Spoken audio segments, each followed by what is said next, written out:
everybody's life gets structured around what they're earning. Like they build expectations. Yeah. People legitimately, it's very hard to actually take a pay cut.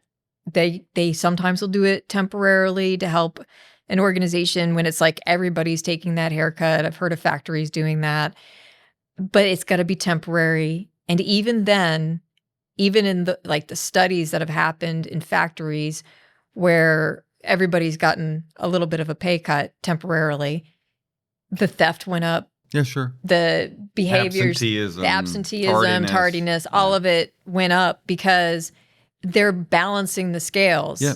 If you're going to pay me 80% of what I used to get, then I'm going to work 80% of what I used to do. Yeah. And so it could be withholding work. It could be theft, depending on how the person reacts.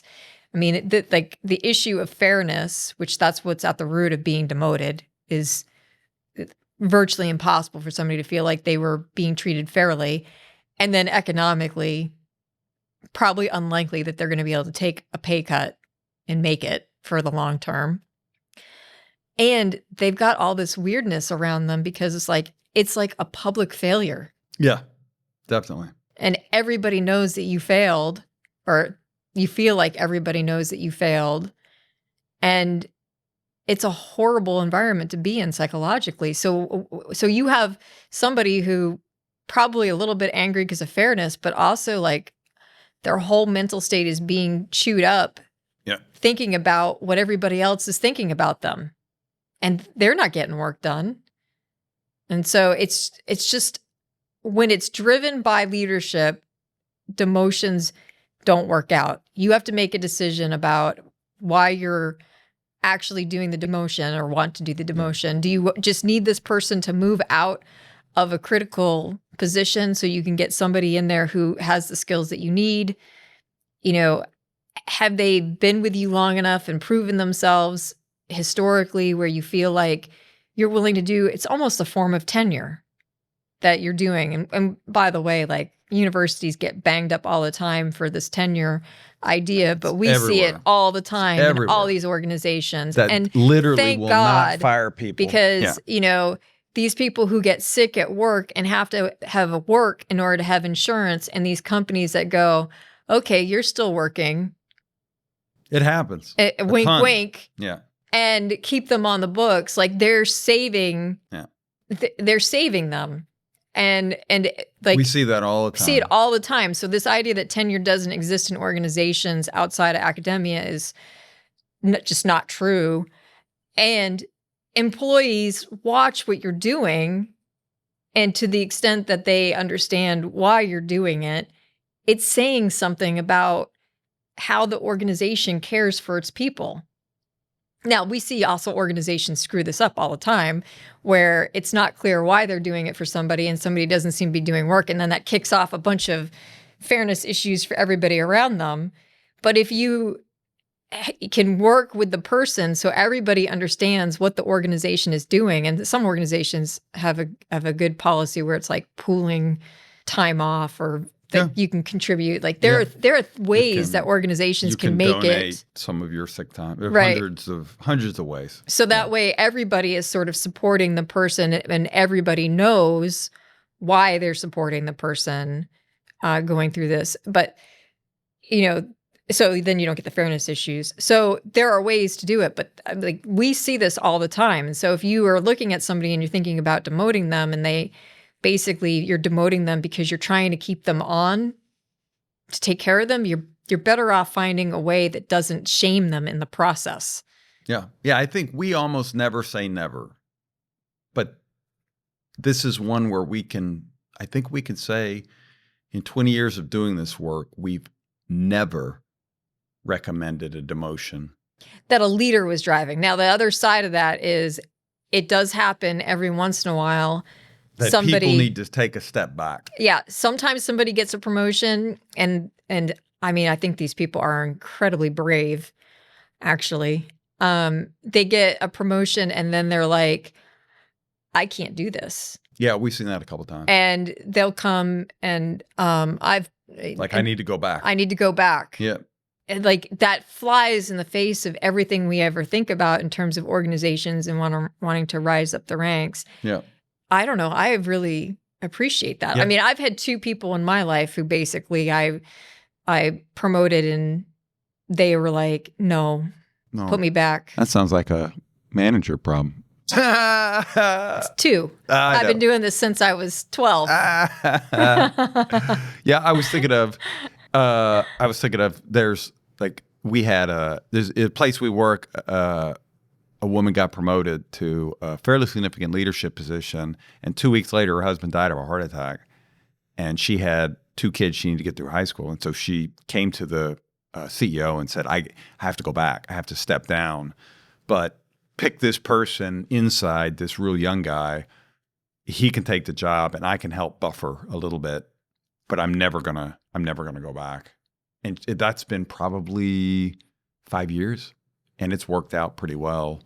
But that's in that example, there's a story. So people have to have a story in their head that works. And there is the story in their head that most people get when they are involuntarily demoted is this company screwed up and I'm really great. And I have to absorb this, but I'm going to take it out on them. And that is not a good story. I'm going to take it out on them until I can get out of here. I'm going to take it on them until I can get out of here. In the self-demotion, like that woman's story was they gave me the job. I was ready for it. And then I had this huge setback, and I can't do it with this setback. I have to make my priority my kids at this point, or, holding the family together is a better way of saying it. And as leaders realize that somebody can't do a job, you often enter I know this sounds weird because people think of the American economy as this ruthless firing machine.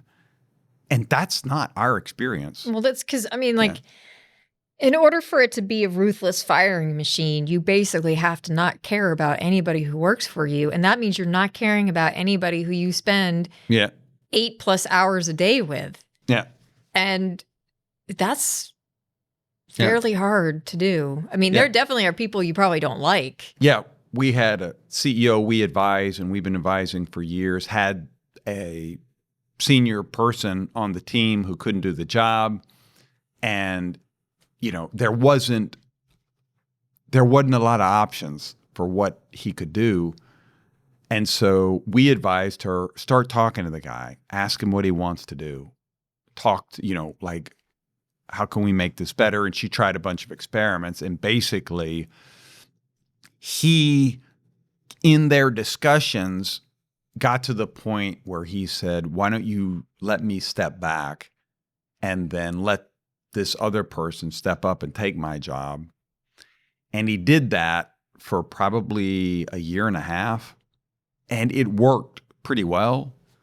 But then he surprised everybody, me included, and he up and moved his whole family 4 states away and basically took a version of the old job that he had.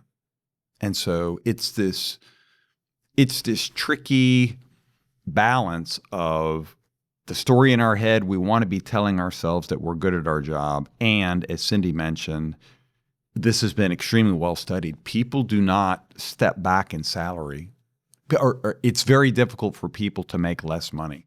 Well, and it's partly because we all have fixed costs. I mean, we're fortunate that we wind up having a lot of young people in our life.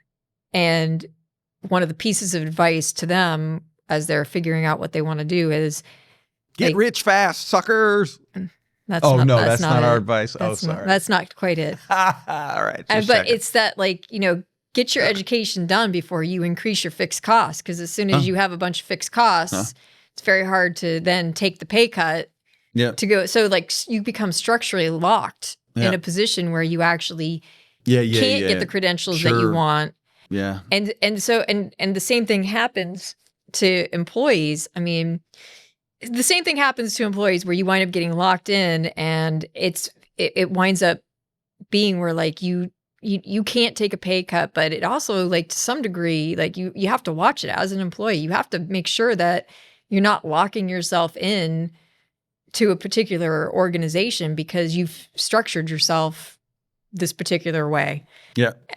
Which, you know, in the worst case scenario, we have seen leaders who encouraged employees to buy a house and get the car, and What?